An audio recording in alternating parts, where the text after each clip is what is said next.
Good evening, everyone. And welcome once again to Bhagavad-gita Satsang. I'm Hari-kirtana Das, and it's a pleasure for me to be here with you, an honor to have you here with me. I'd like to say hello to all the folks who are coming in real time. Triva, you made it. Yay. Nice to see you here. Susan, Shana, Raghav, Kevin, Jill, very nice to see you as well. I see a few more folks are popping in, and I welcome all of you, and I ask all of you to please confirm that you can hear the words coming out of my mouth and into this microphone by raising your hands, and there we go. Thank you very much. I can now proceed with confidence that you can hear me. So we will, as is our usual habit, take care of a little bit of housekeeping. You can adjust your audio settings, adjust your viewing options. In all likelihood, you will find these in the upper right-hand corner of your screen. You need not worry about your microphone or your video camera because I can't see you, I cannot hear you, but you can see or hear me. And if you would like to be heard, you can pop a question or a comment into the Q&A box. And I may actually do something very unusual this evening. I may use the chat as well. Normally, I defer to the Q&A, but it may be more appropriate to use the chat window a little bit later in our program. And that's all for housekeeping. Last week, I had a very special guest, Sannyasi Shivani Hao. We discussed the Bhagavad-gita from a few different angles. We looked at Swami Shivananda's translations and discussed karma yoga and bhakti yoga, their relationship to one another, karma yoga, a little bit of meditation as well. And as Shivani is the primary resident of her ashram, we spoke about ashram life, what it is like to be making a commitment to living in an ashram. So a look at the 10th chapter as a whole rather than the specific verses where we left off in chapter 10 was verses 33 through 35. We spoke about Krishna as the best in all categories and the specific qualities that Krishna identifies as feminine qualities that he can be found in, that he can be seen in. We left off with how Krishna can be seen or felt or heard in songs, poetry, months, and seasons. We covered verses 33 through 35, and this evening we're going to finish chapter 10, or at least that's my plan, with how we find Krishna in morality, victory, silence, and wisdom. We're going to take a detailed look at Krishna's expansions and incarnations. I've got a chart for you. Take notes. There'll be a quiz. We will finish with how Krishna describes the way he manifests in the material world as just a spark of his splendor. And we're going to see how this idea of pervading the world with just a spark of his splendor relates to the chart we're going to look at that shows Krishna's various expansions and incarnations. So that's our plan. And we will begin to execute our plan by chanting the invocation mantra, which this evening will take on some particular significance. I'll point out how later. For those of you who are new to transliterated Sanskrit and the diacritical marks that provide you with pronunciation cues, the dot over the M indicates that we bring the back of our tongue up to the roof of the mouth at the same time that we bring our lips together in front. The bar across the top of a vowel indicates a long, open version of that vowel as opposed to a short and slightly more truncated sound. In this case, the vowel being an A. And I hope the distinction will be self-evident as I chant this line, this mantra, and then give you an opportunity to chant back. Om Namo Bhagavate Vasudevaya.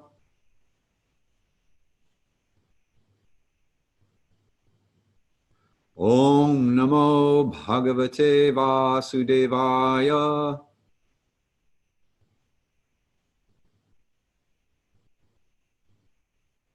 Om Namo Bhagavate Vasudevaya.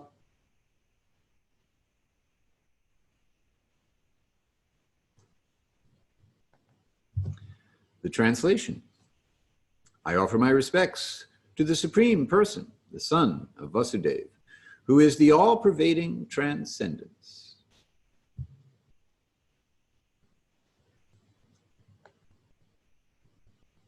Where we left off, our last verse from the last time we were looking at the verses specifically of the hymns in the Sama Veda, I am the Brihat Sama, and of poetry, I am the Gayatri, of months, I am Marga Shirsha, November, December, and of seasons, I am flower-bearing spring. This is the verse I've been running with for the month of April, now that we are transitioning into May. I'll have to find something else to talk about.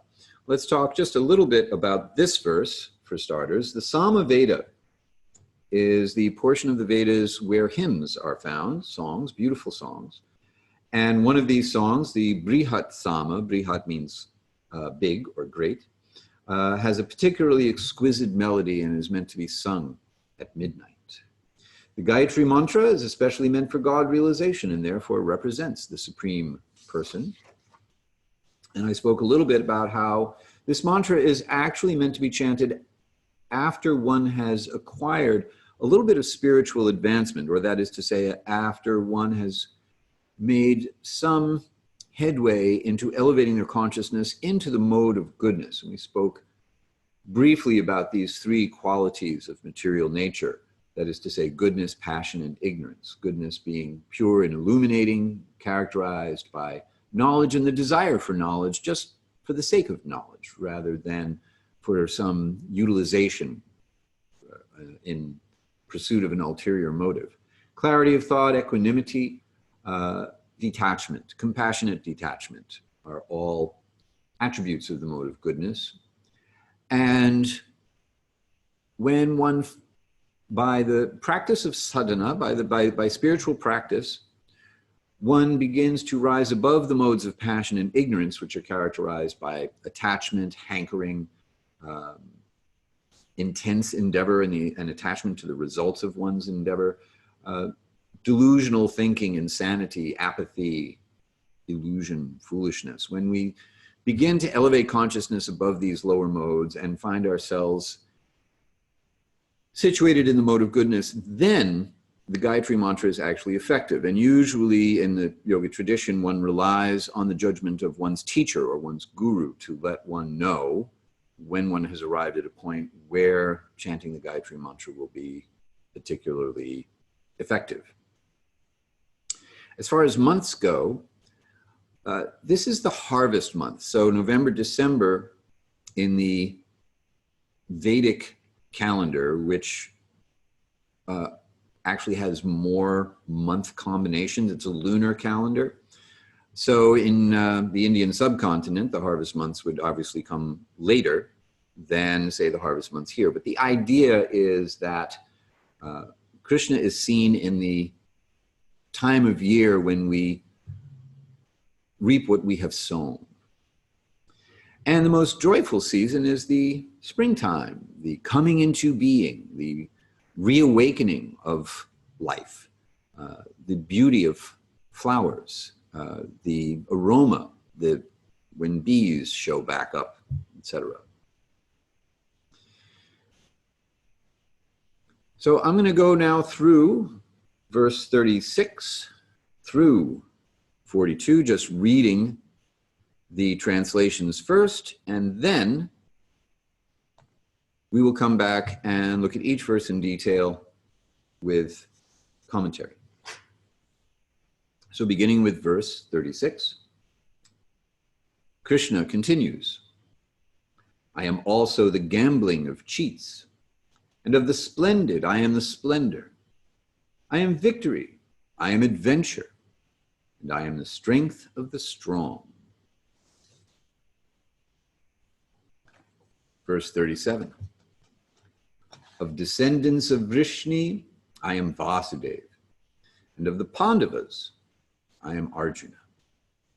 Of the sages, I am Vyas, and among great thinkers, I am Ushana. Text 38. Among all means of suppressing lawlessness, I am punishment, and of those who seek victory, I am morality. Of secret things, I am silence, and of the wise, I am the wisdom. Text 39. Furthermore, O Arjuna, I am the generating seed of all existences. There is no being, moving or non-moving, that can exist without me. Text 40. O mighty armed conqueror of enemies, there is no end to my divine manifestations. What I have spoken to you is but a mere indication of my infinite opulences. Text 41. Know that all powerful, beautiful, and glorious creations spring from but a spark of my splendor.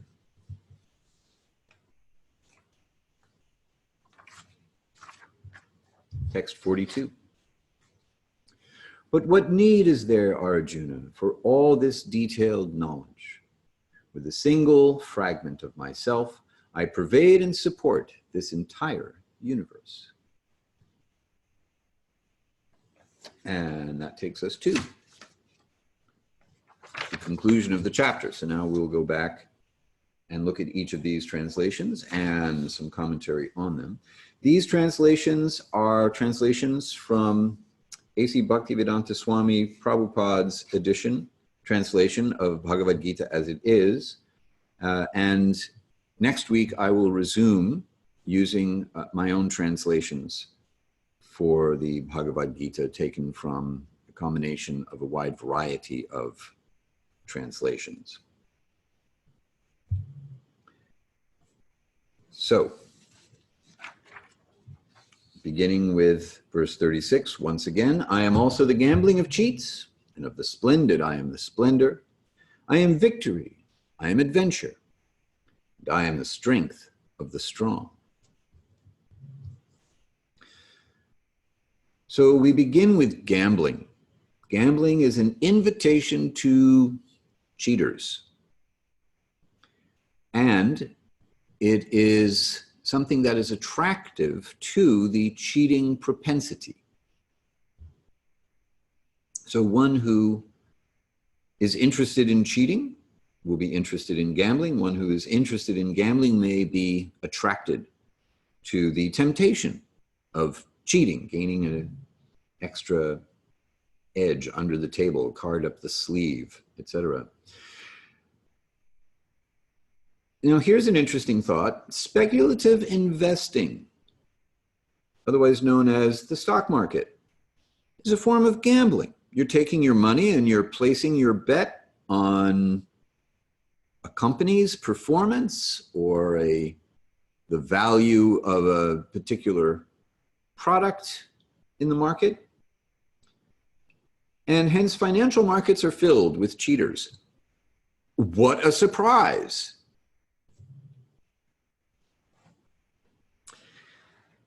So this is totally in keeping with our experience. We find that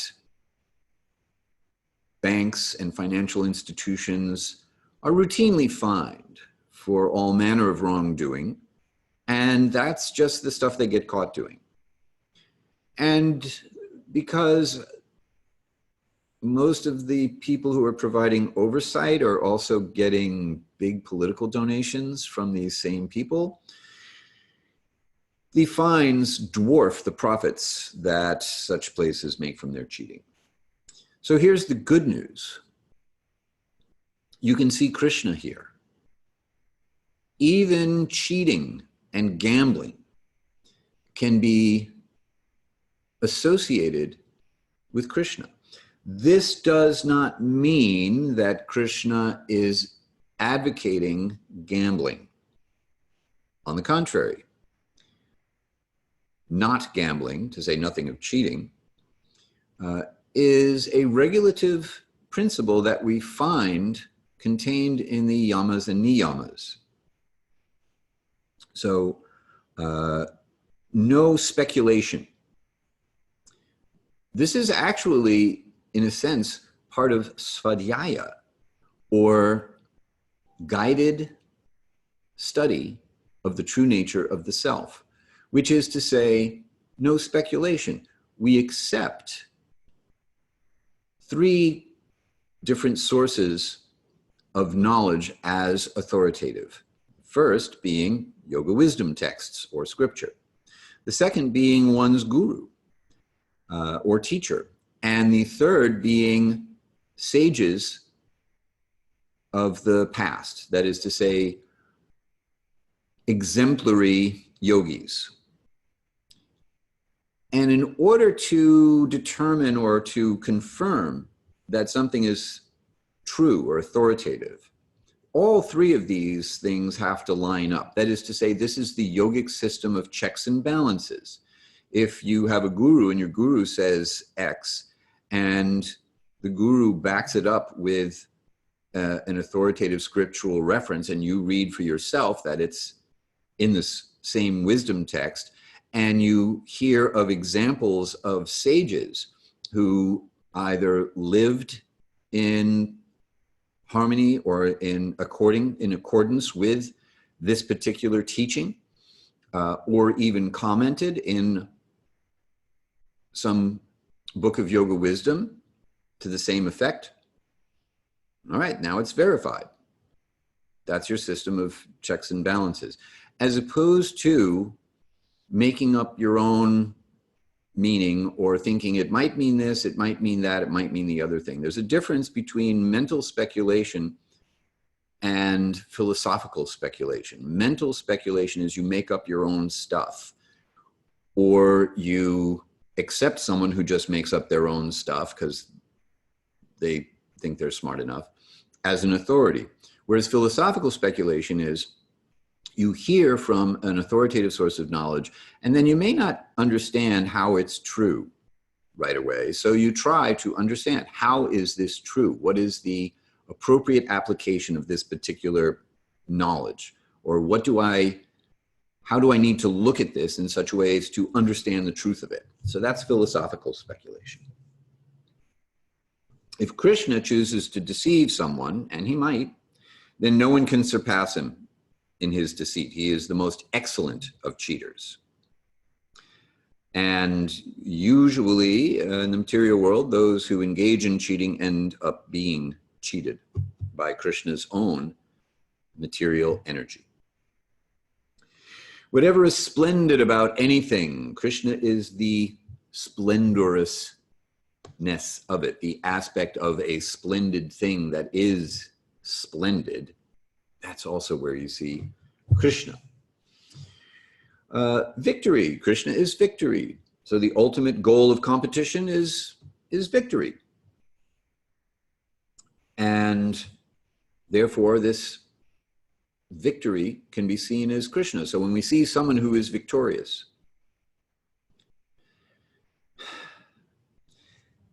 even whoever sits on the throne when it's all over, we can also see Krishna there, amazingly.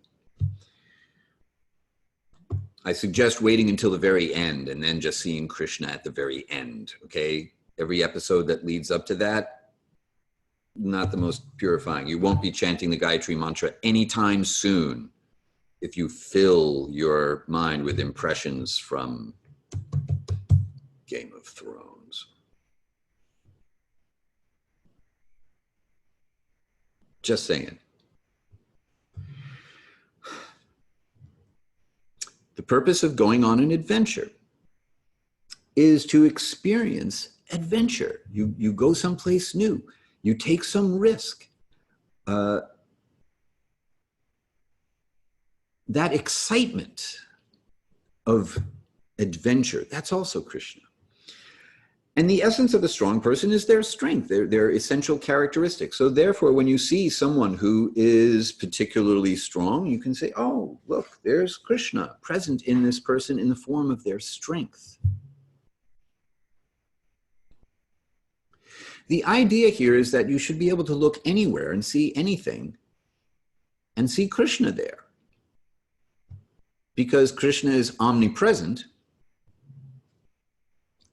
and therefore there is some manifestation of Krishna's presence in just about anything. It's just a question of in what way. And so these examples are meant to provide us with a frame of reference by which we can look anywhere and see Krishna. I'll get back to this point in just a moment. Meanwhile, if you have any questions about what I've covered so far, please go ahead and pop them in the Q&A box, and I'll keep my eye on that. Meanwhile, the next verse, of the descendants of Vrishni, I am Vasudev, and of the Pandavas, I am Arjuna.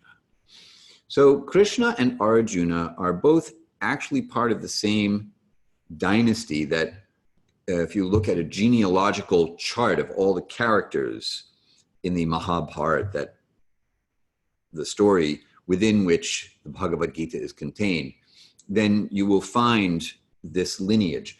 But here's the thing. In the beginning, we chanted our invocation mantra, Om Namo Bhagavate Vasudevaya. And here we see Krishna saying, of the descendants of Vrishni, I am Vasudev. However, he's not referring to himself here. He's actually referring to his first expansion and older brother, Balaram. How is it that Krishna's expansion could be his older brother, since Krishna comes first? This is the mystic power of the Supreme Person. So I'm presenting Bhagavad-gita from the lens of what is known as Gaudiya Vaishnavism, or a school of yoga that thinks of Krishna as being the original supreme personality of Godhead. And the various aspects of the absolute truth, namely Brahman, the ground of all being, Paramatma, the all-pervading aspect that is localized within the heart of every being and within every atomic particle of matter, and Bhagavan, personal form of the Supreme Person, are all aspects of Krishna where there's no duality, and yet still there are distinctions. So with that in mind, I'm going to go back to sharing my screen with you so that we can take a look at a chart. And here it is. I'm going to zoom in on this chart in just a moment so that I can take you on a tour and you'll be able to see the details. So here's the first detail. Krishna, the Adi Purusha. Adi means first, Purusha, person. So Krishna holds this title, Govindam Adi Purusham Tamaham Bhajami. It's a line from the Brahma Samhita. It's actually a recurring line in this beautiful poem, the realization of Brahma when he is enlightened at the beginning of the creation of this material universe. Govinda, another name for Krishna. So he chants his realization, and at the end of each line, he says this, Govindam Adi Purusham. I worship Govinda, the original person, primeval Lord. So the idea here is that Krishna expands into different categories of being because he is the sum total of all being and all beings. And in the category of Vishnu Tattva, which is the tan boxes, if you are watching as opposed to listening. We begin with Balaram, which is the Vasudeva that is being referred to here, the original Vishnu expansion. Balaram expands further into 4, Aniruddha, Vasudeva, Sankarshan, and Pradyumna, and then further into Narayan. So Narayan is a name that one often hears as synonymous with Vishnu, but each of these expansions have a function. And the Narayan function is where we find the beginning of the creative aspect. God is creator. But before I go there, there's off to the side in the Shakti Tattva, or the energy reality. Tattva means truth or reality. So the Shakti Tattva, or the energy, begins with Krishna's own internal energy in the form of Radharani. So this is the feminine aspect of the absolute truth as Shakti, hidden. Radharani expands in 2 ways. First, as Lakshmi Devi, the goddess of fortune, also known as Shri. So the word Shri is sometimes just an honorific, but it also can be used as an indication of Lakshmi. And in the Bhagavad-gita, Krishna's speech is always preceded by Shri Bhagavan Uvacha, or the beautiful Supreme Person said, vocalized, Uvacha. And the Shri has the double meaning of being both an honorific, indicating beautiful, but also indicates the presence of the feminine divine in the pages of Bhagavad-gita.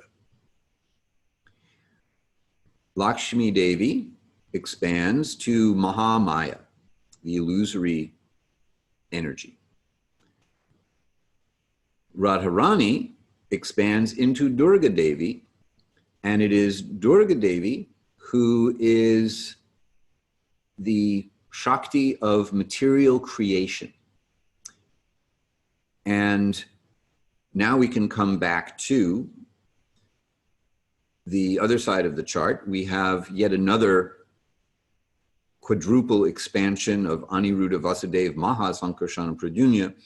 And the details of all this are beyond the scope of our discussion and not really necessary for a basic understanding of what's going on here.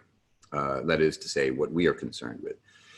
The Purusha avatars are the avatars that are now directly involved in the creation of the material world.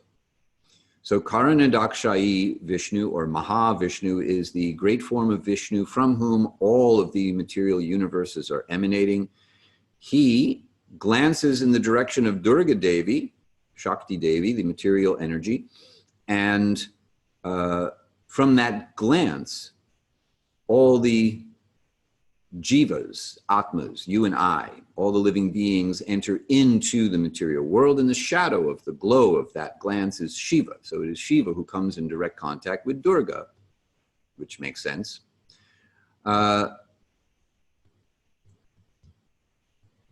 The Mahavishnu expansion expands further, entering into each of the material universes in 2 ways.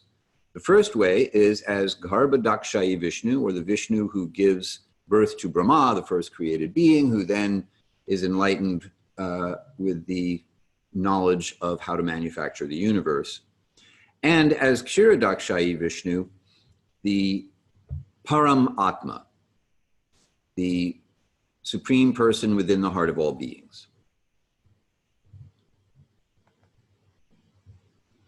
Oh, let me go back for just a moment. You see in the lower corner, the Virat Purusha, or the universal form, is another expansion of the Paramatma, or Kshirodakshayi Vishnu. And this Virat Purusha, or universal form, will be the subject of our next chapter, chapter 11. Finishing up, Garbhodakshayi Vishnu is the source of Brahma and the source of Lord Shiva entering into the material world. And Brahma's consort is Saraswati. Shiva's consort is Durga Devi in the form of Parvati. And then, down at the bottom, we have the Krishna avatars. So the Krishna avatars have 10 main incarnations, which is not quite the same thing as an expansion. And they all show up for specific purposes. So Matsya, the fish incarnation, like Matsyasana, if you are a yoga teacher. Kurmasana, the turtle or tortoise incarnation. Varaha, the boar incarnation. I don't think there's a Varaha asana, but there might be. And some of you in the audience this evening might actually know of such a thing. Yoga teachers as you are, let me know. Nrsimha, the half-man, half-lion incarnation. Vamana, the dwarf incarnation. Parashuram, who was referenced earlier in this chapter as the wielder of weapons. Ram, from the Ramayana, the exemplary king. Balaram makes his appearance now in the material world as an avatar. Buddha is considered to be an avatar as well. And then Koki, he hasn't shown up yet. He comes at the end of this particular season of time to basically destroy everyone and everything and wrap up this unfortunate season known as Kali Yuga. And then the cycle comes around again, springtime for the yugas in the form of Satya Yuga.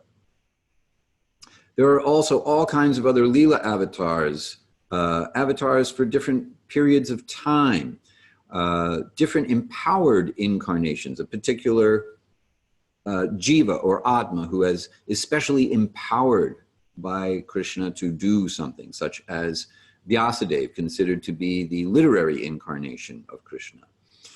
The controlling deities and the aforementioned Vasus and Adityas, these are also different kinds of avatars. But notice that the incarnation that's not mentioned here is Krishna himself. This is the very first picture or illustration, painting of Krishna that I ever saw, that I recall. It was on the cover of a booklet called The Reservoir of Pleasure. And it gave an explanation as to how Krishna was the Supreme Personality of Godhead. And I looked at this and I said, you've got to be kidding me. I just wasn't buying it. I couldn't wrap my head around the idea of a Supreme Personality of Godhead from whom all these other manifestations, incarnations, and expansions of what we know as God would emanate from. I was, I suppose, a victim of my social conditioning. For one thing, I found it difficult to think of the Supreme Person as a person at all. And for another, I found it difficult to imagine that the Supreme Person would look like a hippie kid playing a flute. It occurred to me later that there was some sense to this idea that the Supreme Person would be a person, for starters, and that that person wouldn't necessarily be an old man in a robe, the very serious look on his face all the time, but rather the Supreme Person would be forever youthful, eternally youthful, playful, fun, the most fun, would hang out in the most beautiful place, would have the most beautiful features, would play the most beautiful music. So eventually I came around to this idea that this was possible. And in fact, likely, in fact, made more sense to me than any other theological concept or philosophical concept that I came across. And I still have yet to come across a better one. So I have come to accept this idea that Krishna is the supreme person. And when he shows up in the material world, he shows up as himself. That is to say, the original supreme person in his transcendental form shows up to deliver his message. It's understood that Krishna is on tour in the material world perpetually. It's kind of a road show or like a concert tour, you know. Anyway. So that's the explanation of that chart and the idea of Krishna as the original person who is the source of all the different Vishnu expansions, etc. Now, different schools of yoga will offer different takes on what I just explained to you. And you should check them out and see what resonates with you, what doesn't, what makes sense to you, what doesn't. This is ultimately the one that made sense to me. And if you have any questions about that, please go ahead and pop your question in the Q&A. I would be happy to do my best to provide you with a satisfactory answer.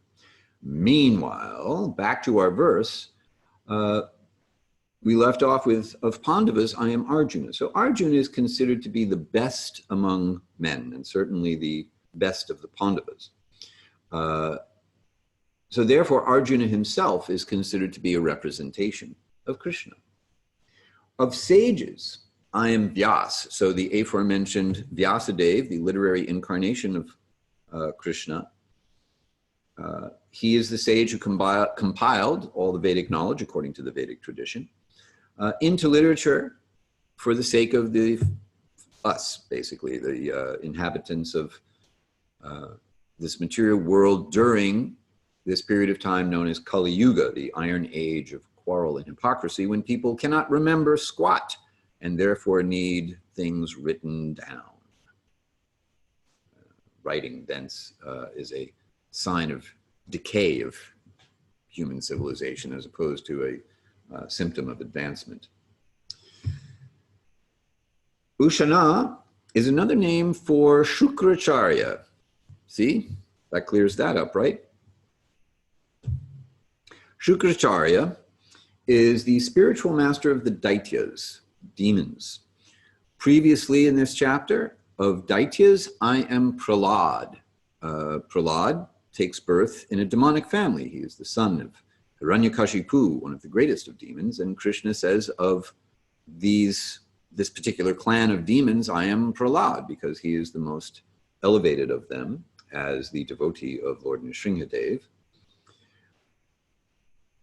Shukracharya is the spiritual master of this particular clan of demons, and he's famous for being exceptionally intelligent, insightful, and being a skilled political advisor. In the Srimad Bhagavatam, the collection of books behind me, Shukracharya shows up and gives good advice to demons that the demons don't take often enough. But anyway, so that's who Shukracharya is, which is another name for Ushana, and this is yet another way to understand or to see, to experience Krishna as someone who is exceptionally intelligent, insightful, and skilled at politics. Verse 38 is next.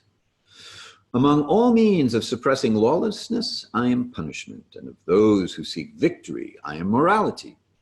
Of secret things, I am silence, and of the wise, I am the wisdom. So the essential element of law enforcement is punishment. Kevin, I see your question. I'm going to come back to it in just a second. The essential element of victory is morality, which is to say that the triumph of evil over good is not considered victory in the true sense of the word. It is also interesting here that Krishna says, among those who seek victory, I am morality, which means if one wants to be victorious, then morality, if one wants to be victorious in the true sense of the word, then morality is the essential ingredient to one's fight. The essential element of secrecy is silence. And the essential characteristic of a wise person is their wisdom. So here we see how Krishna can be seen within various institutions, various ideas, various efforts, various persons, various events, various activities, as the essence of those things. Okay, we have a question. When you say a representation of Krishna with regard to Arjuna, does that mean Krishna is Arjuna, or is it that Arjuna represents or stands for what Krishna is? This is a great question. The answer is that Arjuna represents or stands for what Krishna is, or a particular attribute of Krishna, a particular feature amongst Krishna's limitless features. It most definitely does not mean that Arjuna is Krishna and that Krishna is Arjuna. We hear this interpretation of the Bhagavad-gita from time to time, the idea that Arjuna is just talking to himself, that Krishna is a representation of Arjuna in his perfected state. This also happens with the Yoga Sutras, the idea that Ishvara is a conceptualization of a self-realized yogi, and that we are that self-realized yogi. We just have to realize it ourselves. A little bit of thinking is what it takes to see how this is circular logic that chases its tail. Krishna never says that,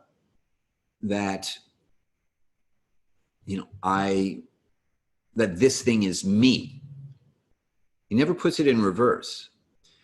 What he says is, I am this of that. I am that of this. I am this of that. This is how you can see some aspect of me. And as we get to the end of this chapter, we're going to see how Krishna really clarifies this particular point. So Kevin, thank you for your very excellent and very important question.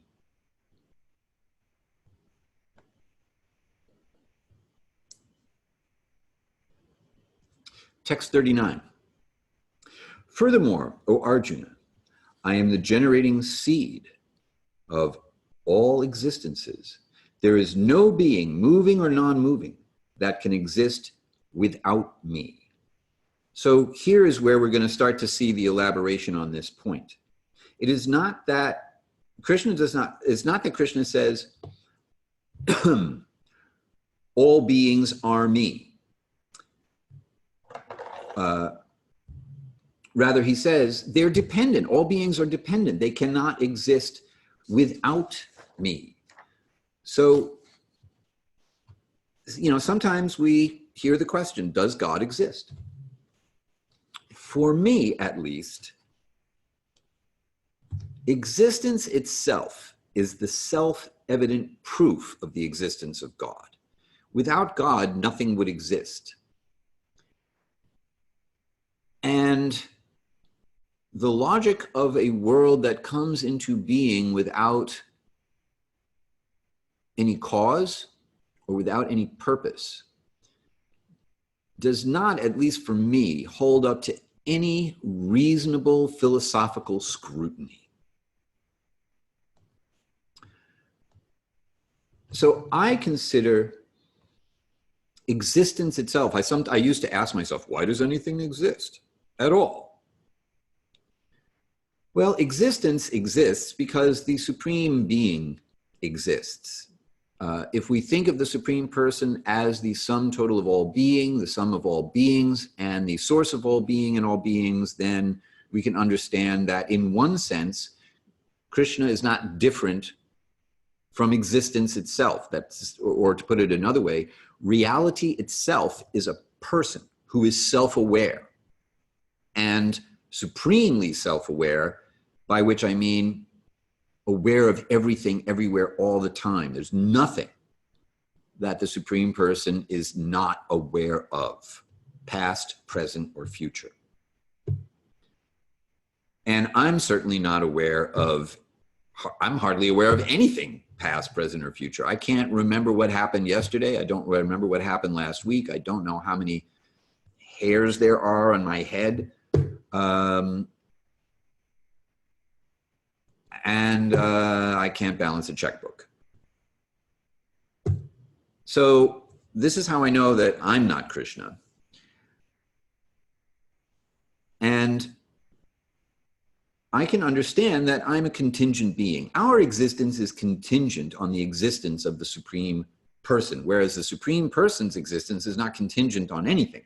We exist in relationship to Krishna. Krishna is completely independent. So the purpose of this chapter is to help us to see our lives in relationship to Krishna's life. We're participating in Krishna's life. Krishna sees what we see, knows what we know, hears what we hear. So how we live within Krishna, as part of Krishna, is what we are meant to see when we see all these different things as representations of Krishna, as we see them in relationship to Krishna. We see both the spiritual unity of all beings in relationship to Krishna, and we see the unlimited diversity of beings that are all a part of Krishna. Which brings us to text 40. O mighty conqueror of enemies, there is no end to my divine manifestations. What I have spoken to you is but a mere indication of my infinite opulences. So Krishna is revealing his vibhutis, his powers, his magic, basically. This is magic. The creation of the world is magic. And magic is fun. Magic is mind-blowing. You may have seen on social media, there is somebody offering a series of master classes. You can learn filmmaking, you can learn acting, you can learn writing from all these famous authors and actors and directors and whatever it is you want to learn. And there seems to be a master class for this now. I really wasn't so interested in any of them until I saw a master class on magic with Penn and Teller. That seemed interesting to me because magic is cool. And I thought, in my doddering old age, I should learn how to entertain people so they'll be nice to me.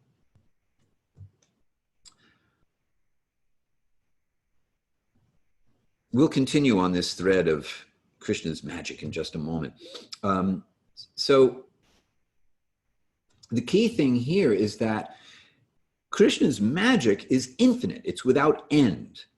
And it's impossible to account for all of his magic because there's always something new. There's just new stuff manifesting all the time. This is an interesting idea about infinity, and you math connoisseurs out there will appreciate how the infinite keeps expanding. I'm sure there's fancy equations you can write out to explain the infinite expansion of infinity. Jess, you're a math teacher. You can explain it to me. Which brings us, and if you have any questions about what we've got so far, go ahead and pop it in the Q&A. But this is another attribute. This is what it means to be the supreme being, to have infinite qualities, characteristics, and at every moment, there's something new. So text 41 is one of the, we're going to chant the last two verses. So this will be the first of the two verses we chant together this evening.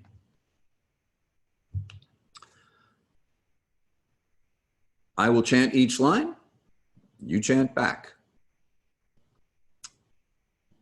For those of you who are new to the transliterated Sanskrit, we have a few extra diacritical marks to take a look at. The accent mark over an S is an SH sound, but a very low SH sound coming from the back of your mouth, as opposed to a dot under an S, which is a regular SH sound. Sh. C's are actually CH sounds, ch, and if you see two C's together, you pronounce them both. And if there's an H after the C, then you put some air after it. You'll see that show up in the third line. And that's all she wrote for this verse. So I chant, you chant back. Yad yad vibhuti mat sattvam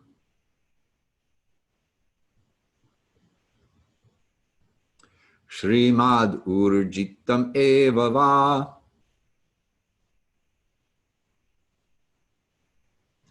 tat tad eva vagakshatvam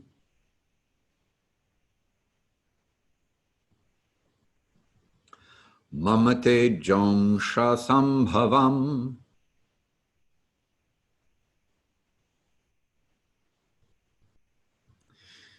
The apostrophe before a vowel indicates that there was, before a consonant rather, indicates that a vowel was dropped in order to create the right cadence, the right number of syllables for chanting in the line.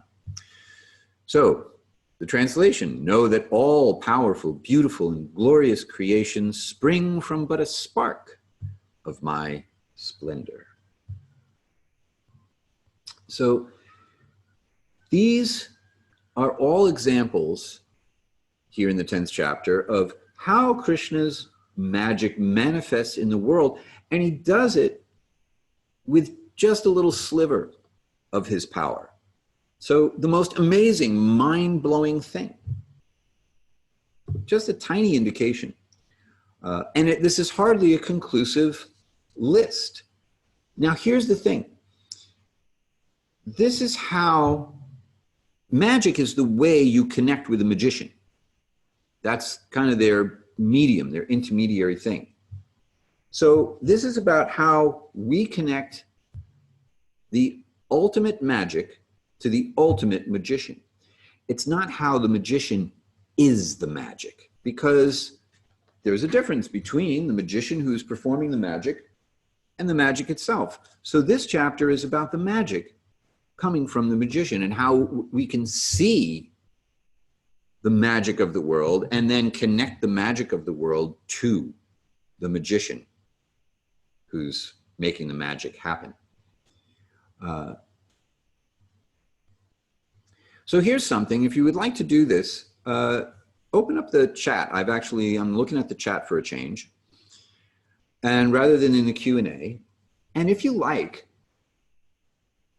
share with us what is the most amazing aspect of the natural world that you have ever seen, the most magical place, or the most magical phenomenon. Like, have you ever seen the aurora borealis, the northern lights, other than in a photograph? Have you ever seen Victoria Falls? Have you ever experienced an earthquake? I've experienced 2 earthquakes. They're pretty unbelievably powerful. Okay, the Painted Desert. I am not, where is the Painted Desert, Shana? Okay, thank you, Utah. Cool. Well, you don't have to go that far, I suppose. A little cross-country trip and go check out the Painted Desert. Awesome. I'm gonna look that up. The first time I experienced an earthquake, I was in my apartment in Astoria, and it felt as if a very big truck was driving straight towards my building, which was really weird because I was in the middle of a block that was, you know, therefore the truck would have been driving perpendicular through the other buildings on the other side. And then it went right through. I just felt this drive, like, you know, just like shaking a rug right through my apartment. It was really weird and very powerful. And I thought, okay, there's a manifestation of Krishna's energy through Mother Nature, through Bhumi, planet Earth. If anyone wants to contribute any other natural occurrences, or perhaps what's the most amazing aspect of any person that you have directly experienced, or any other category? What's the most amazing thing you've ever seen a person make? Some man-made structure. Try that as well.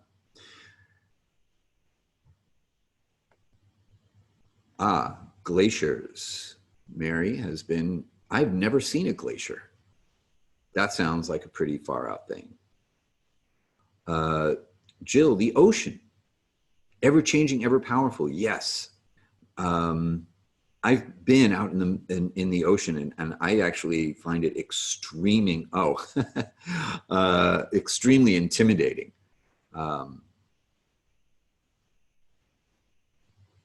And you've seen the northern lights as far south as DC, and an earthquake in Virginia. I didn't know the northern lights. I was surprised they even made it to Long Island, or Long Island.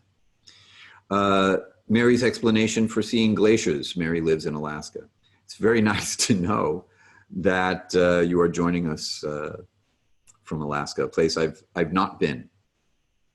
Explains why I haven't seen glaciers.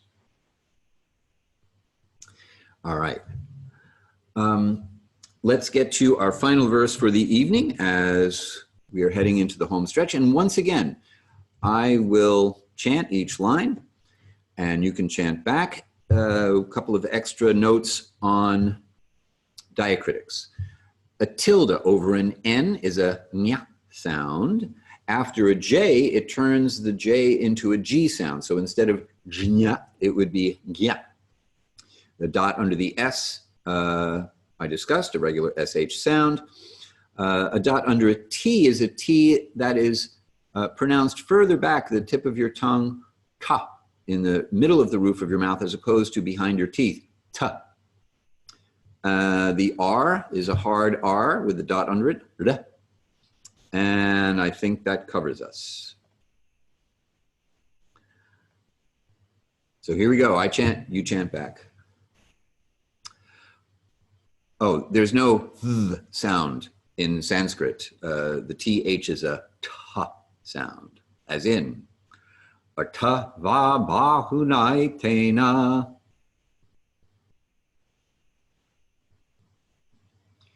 Kim yatena tavar Arjuna.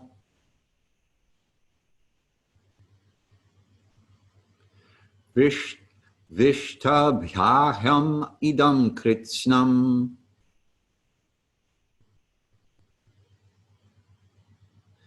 Kamshena sthito jagat.